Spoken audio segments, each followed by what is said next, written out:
radio for all. You are now live with the Humble Prince on Sahara FM Radio. Yeah. Guess who's back? Live with the Humble Prince on Sahara FM Radio. I'd like to thank everybody for tuning in. Again, tonight's show is brought to you by Viceland Entertainment presents Basket Mouth in New York City. June 27th, go to their website, www.viceland.com for more information.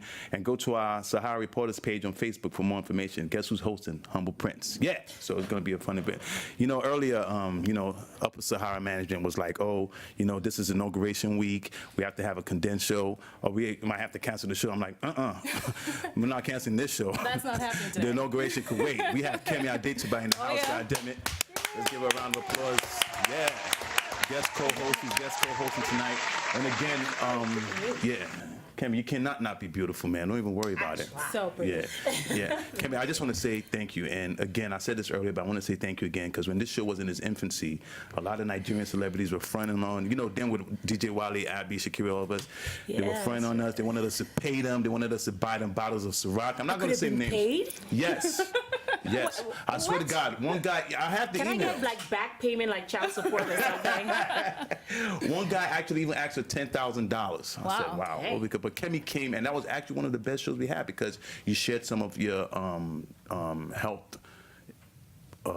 What's the word I'm looking for? You shared some personal, right? You shared some very personal stuff and everything. I actually had the surgery, by the way. Oh, good. And hey, you look great. Thank you. Yeah, thank you. And a lot of people were inspired by that show and everything. So, Kemi, I just want to say thank you. So now we could proceed. So, to join us, like I said, this is like the Humble Prince making dreams come true moment.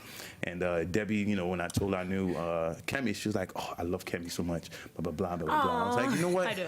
Everybody knows that. Let me make a few phone calls. I'll see what I could do to, make this happen. In the meantime, I was calling down Jamal. I've been like, yo, you got to get this guy, Kemi. But Kemi, so Debbie's here. We're going to be, and guys, we'd like to hear from you. If you want to holler at Kemi, number to call is 917-284-9811. If you just want to call to say hello and all that. But right now we're gonna Debbie, the floor is yours, man. This is your interview. Yeah. Well, it's like the Spanish Inquisition. I'm scared now because I didn't know all of this is gonna happen. Let me turn my chair.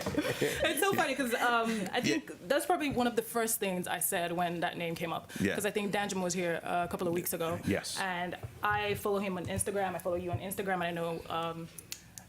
He's a pretty good friend of yours, and I was like, oh my God, Kemi, bring her in. I would love to meet her. She inspired me a lot, career-wise and all of that. So it's an honor to meet you. Thank you. So I'm trying to be not shaking, but Kemi's cool, and that's one of the things. People even at the event we were at Saturday. Abby, congratulations, man. We're at the OK Africa event. Abby's now the CEO of OK Africa. Yeah, congratulations go, for that. Abby. Go, but Abby. I remember one girl was like, "That's Kemi Adetiba." I'm like, "Yeah, just say hello to her. She's honestly, you're cool." Word? And you said hello and you said hello back. That was it. So yeah, Debbie, go ahead. So. All right, so I thought about today, and I have so many questions. You see my long paper? Fine, I will try and get to some of the most important things. Okay. So I know you've been in Nigeria for a couple of weeks now. You've been in Nigeria here. Lagos. Yes. I mean, what do you mean couple of weeks? Oh, you mean you've been for the here? last couple of months? I mean. Oh, you mean? Okay, I just came from Lagos. Yes. Yes. Because I follow you on Instagram, so I know. So I just wanted to know, how you, how the trip was and how election period was. Yes. I don't know if you were in Lagos or you were in a different state. How did you exactly feel the environment? I'm in Lagos pretty often because I do a lot of work there. Okay. So I'm in Lagos all the time.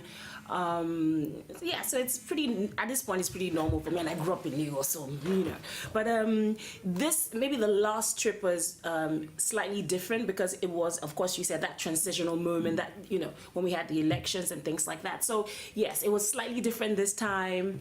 I can definitely say there was that wind of change, if I want to be cliche. No, but I swear to you, it was really, I don't know how to explain it, but for the first time, I felt, not for the first time, let me put this into context, but then for the first time in a long time, I felt so good being Nigerian. Nice. It was the way I felt when Obama came into power.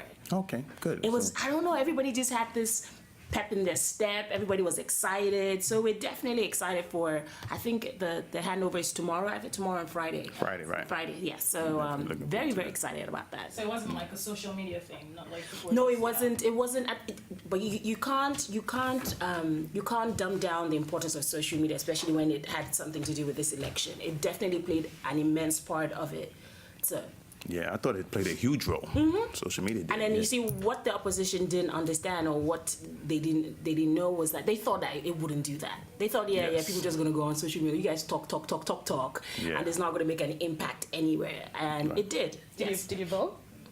Can you tell us who?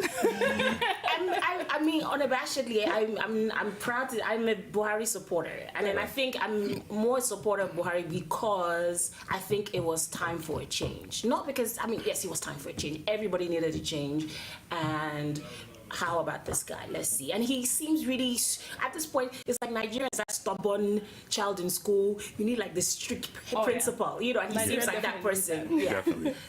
All right, so that's definitely. good. Another thing I was thinking about was, you know, I don't know if you've noticed, but a lot of Nigerian entertainers have been very, very, you know, involved in politics and campaigns and all of that. You know, some of them do theme songs, some of them, you know, go on the road with actual, you know, aspiring governors or whatnot. But I've never seen you in any of those.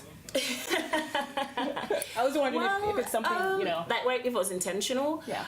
This particular election, I really asked myself that question, if I wanted to be involved and in what capacity. But because I actually had a few people call me. I remember a time somebody hit me up, and then they asked me if I would be willing to do maybe like a video for one of the candidates. I suspect that he was probably talking about Jonathan. And I was like, well, it depends, because then I'm like, I'm just being paid for it, I guess. It's like any other work, which it would be, but then, Right. you know, it's one of those things, sometimes you just don't want to get involved. True. Like, I don't want it to come right back, you know, so I'd rather, it's not a big deal. A lot of people broke bank. A lot of people made out like bandits, you know, off the elections and then getting paid for whatever service. And that's fine, because if it's a service that you can provide and you're being paid for it, then hey, go ahead. Like, but I just didn't want to get involved in that capacity. You know, sometimes you when you play, I don't know. I just thought about it, prayed about it. I was like, I think I'll pass. Okay. Okay. Good, and then, you know, you're not starving, It's man. You always get better work. to, you know. Yeah, you're not starving. A lot of people going for politicians was probably starving. I don't think so. I mean, because a lot of them were like influential. Right. Don't especially listen the to me. I'm artists and just I'm just talking my nonsense. Yeah. So what brings you to the States? What brings me to this station? I lives live here. Exactly. I live part-time in this state. Duh. Excuse me. You're bicontinental. That's not Exactly. I right. told you that the last time. Yes. Hello. Sorry. Yeah. You are. Most of my underwear is here. Hey. Woo. This is gonna be a nice show. Okay. So Yeah, go ahead. I know for sure that, you know, being creative is one very hard topic or hard thing for people. For some people it comes easy, but for some people they just, you know, have to put that extra effort. Yeah. And with someone like you, I assume, you know, you're just gifted with that. Like, it just comes to your mind now. You know, like that's my own perception of you. I think, okay, foundationally, every creative person should have some sort of I don't think you should work hard at being creative. I don't think you should work too hard at being inspired. Now, every once in a while you will have a block. Now, that's a totally different thing where, you know, things are just not coming to you. There's almost like this, you know, sometimes where you have like Wi-Fi in an apartment and then there's this wall. When you go into the room, it's like, I can't get it. Right. So it's something like that. Every once in a while, you do have a mental block. But I do think if you're straining to be creative, like from jump, then maybe you're in the wrong line of business. Do you understand what I'm saying? It's like saying somebody is forcing themselves to be an artist because I just like the way Britney Spears looks. You're going to be a one-hit wonder, even if you do get a hit, because it's just not in you. It's not from your guts. It should be one of those things where you can't sleep at night. I tell people all the time, I've never had a 9-to-5 job. I'm 35 years old, but I've been working since I was 19. Nice. So, but I've never had, like, you know, and I have a first degree in law, and I've never worn skirt suit or anything. And New caller. someone's calling. It's FTK. Caller, go ahead. You're live. Oh, okay. Hi, Kemi. Hi. This is F. Hi. I'm a huge fan. I believe Humble Friends can attest to this fact. I was just... Do they pay all these people? No. Because I don't... Hey, they don't. Doesn't. I was actually just a co-host last week. Really? Sitting in the same seat you're sitting. It's Yeah. FTK. Yeah. And I told Humble Friends, because I knew you were coming, that I was going to call in live today Aw. to Thank you. share with the world and African diaspora how much I love you. Aw, thank you. You're extremely inspiring, and I hope to be one day as well. Not in the cinematography world, because I'm an event planner, but you inspire me as just a woman and just doing great things. And of course, the organization that I represent, GIA, Globally Igniting Africa, also loves you. Matter of fact, I have to get this one word in. Okay. Abby Oshoba said to say hi. She said she had inboxed you. Sorry, who said she say hi? Her name is Abby Oshoba. She said she had emailed you or inboxed you about our October event. But we'll talk to you behind the scenes about that. Nice plug. Hey, FTK. It's the Humble Prince show, remember? Hi, Debbie. I That's see okay. you on there. Hi, Debbie. How are you? Seriously, I just wanted to call in to say hello. Kudos to you for doing Thank you great so much, things. FTK. I really I'm appreciate following it. you everywhere. We're friends on Facebook. I'm on your Instagram Oh, page. God, please don't and judge me by Twitter and anything you everything. see. Huh? Don't You judge said me by what? anything you see there. I'm not judging you. You're the most free-spirited person ever. So I love that. You seem down to earth and a great person. So Thank after you. this call, I know that Humble Prince is going to hook me up with your number and all that so we can talk later. He just gave me the See how I sign. put everything in there? Okay. Okay, thank you very Thank you much. so much. Wow, I didn't even know she did say she was gonna call. Honestly, I said, okay, yeah. So I know we That's have too to, awesome. Debbie, to her. Do you have any more questions? 'Cause I know we have I to was run. gonna Okay, right. just chip in this. Like, how do you decide what project to work on? Like, is it based on the script or is it based on the music? Is it based on if it's a popping artist? Oh, it's all Like, the how money. how do you get to that point where you say, Money's "No, always I'm gonna good." do this. Okay, I like that. Yeah. How do I? It really is how inspired I am by the song. There are a few artists that as soon as I play their music, I just start seeing pictures. So like people like T.Y. Bello Bears, like they're like my muses. But every other person I've worked with as well, Tiwa Savage, Waje, whether it's Banky or Witz, like Lindsay, I like that Lindsay. video Lindsay. you did. Thank you. Yeah. That was hot. Mike, please let's get that queued up, man. Before we So go- it's yeah. like when you listen to it and you have this, I just get a feeling and I was like, I can't wait to get my hands on this Yeah. project. I've been very lucky. 95% of the time I get projects that I do want to work on. The other 5% I get some projects and like, Not quite sure. and so you gotta always make an exact, I'm busy or, Yeah. Okay. We'll round up in a minute, man. This is Kemi Adetiba, Hey, just one more question. One more Yeah. question. So I Go ahead. heard you say in a couple of interviews that you're coming back to TV. So since we're on the Humble Prince show and Sahara TV, Yeah. I was hoping you can give us a few. Oh, so she's you gotta guys give an want exclusive. like an exclusive? Yeah, I was gonna ask I you haven't that. given anyone an exclusive yet. Yeah. Okay. Yes, I do have. I've actually shot a couple episodes of it already. It is called. She literally is like. Okay, sorry, Nick. Nick is like, stop banging my table. It's called Your Lucky Day. Your lucky day. And that's Wow. all I'm going to say about that. That's It's a exclusive movie enough. or No, it's I'm hosting. nice, Your lucky nice. day. And then a few people have seen the at least one episode, which was Right. the pilot episode, and then they absolutely loved it. Very, Come you on. know. How can they not love anything that's Kemi? anything. That's it. You know, Got to- sometimes, I mean, No. you know. So I know we got to round up, but just round ups real quick. I know Debbie actually helped me with this question. So Nick, can we give Debbie a round of applause, please? Thanks, Debbie. Yeah, fantastic, man. Debbie says you're a foodie. You love to post food on Instagram and everything. So does that mean you're a good cook? So how do you stay in shape? I I run a lot. I exercise a lot. I'm actually put on a little bit of weight because I messed up my knee, so I haven't been able to. Yeah, I know, trust me, I run a lot too. So yeah. I know that. But this is really bad. What do I do? I keep because I eat a lot. So and it seems like it's getting worse, not getting better. Yeah, and it's with age. So we'll talk. We'll definitely talk about that. Yeah. So I know Debbie also wanted to know who's your favorite artist right now, and who would you like to work with in the future? It's the artist in Nigeria. Oh yeah. That you love.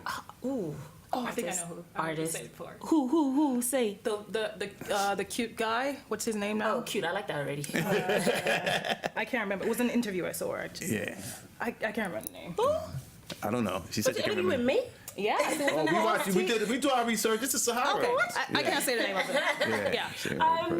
There's just so much stuff coming out. Of course, I love Davide's music. I love the song. This was like my favorite song up until like a month ago. Not because it's not my favorite song anymore. It's just like I've played it and played it and played it. I think I've desensitized myself to it. I Am Kiss Daniel. Is it I Am Kiss Daniel? Would you? Yeah. Oh. That's a hot song. Yeah, that's definitely a banger. Yeah, and then there are a few others. There's a new one that I'm rocking right now by Neola. We actually just. Okay, yeah, nothing. Okay. No, one exclusive is enough. Yeah, Kemi. So we have to ask this question before you go in. Debbie, we're gonna round up. I just have just one. Go ahead, one Debbie. More question. Yeah. So I know it's very hard to be a female director in Nigeria. Yes. And Okay.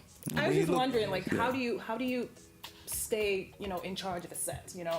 How do you juggle through trying to please a client or trying to please an artist and still be the boss of the set? I think it's much easier for me now because when people are coming to me, they're coming to me based off reputation, and there's a certain level of respect by the time they're coming to me. So no matter how big they are, they're going to come to me with a certain level of respect. Now, if they're trusting me with this much money, then you're going to have to trust me through the entire process. Exactly. Let me be the boss of that. Fantastic. Yeah. I will give you your respect, but then I run the set, so it's mine. When I want you to not do that, you're not going to do that, right? Because once you have to run. I mean, it's the set is always fun, but it has to run somewhat military. Now, when somebody is going rogue or AWOL, then there are timing issues, there are all kinds of other issues, and then what happens when you're running out of time? You spend more money, So and then you start compromising on quality. So, like you said, it's really not hard because, like I said, by the time anyone is coming in, there's a certain level of respect. And I give respect back, and then people that work with me already know what I like or what I don't like. I'm talking about my crew, so definitely. Yeah, Kemi, fantastic. So, sorry, one last thing, man.